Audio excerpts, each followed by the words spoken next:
मोठी बातमी आगामी निवडणुकांआधी देशात सर्व राजकीय पक्ष तयारीला लागले आहेत. भाजपने तर विरोधी पक्षामधील प्रमुख नेत्यांना फोडत त्या पक्षांचं खच्चीकरण करायला सुरुवात केलीये. देशात निवडणुका होण्याआधी भाजपने सगळ्या मतदारसंघात फिल्डिंग लावायला सुरुवात केली आहे. राज्यात राष्ट्रवादी आणि शिवसेना या दोन प्रमुख पक्षांना फोडत महायुती केली आहे. तर इतर राज्यातही भाजपने रणनीती आखल्या आहेत. यंदाची निवडणुकीमध्ये आता जनता कोणाच्या हातात सत्ता देते हे काही दिवसात स्पष्ट होईल. त्याआधी निवडणूक आयोगाकडून आकडेवारी आली आहे.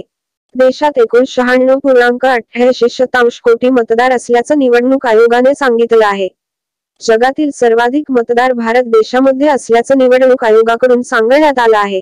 आगामी लोकसभा 2024 निवडणुकीमध्ये हे 96.88 कोटी मतदार देशात कोणाची सत्ता ठेवायची याचा निर्णय घेणार आहेत. हा एक मोठा विक्रम होणार आहे. मतदार म्हणून ज्या नवीन नोंदी झाल्या त्यामध्ये 6% नवीन मतदारांची भर पडल्याचे दिसून आलं आहे. या आकडेवारीमध्ये 18 ते 29 वयोगटातील 2 कोटी नवीन मतदारांनी नोंदणी केली आहे. ज्या नवीन मतदारांची नोंदणी झाली आहे त्यामध्ये महिलांचं प्रमाण जास्त आहे. 2.63 कोटी नवीन मतदारांनी नोंदणी केली आहे.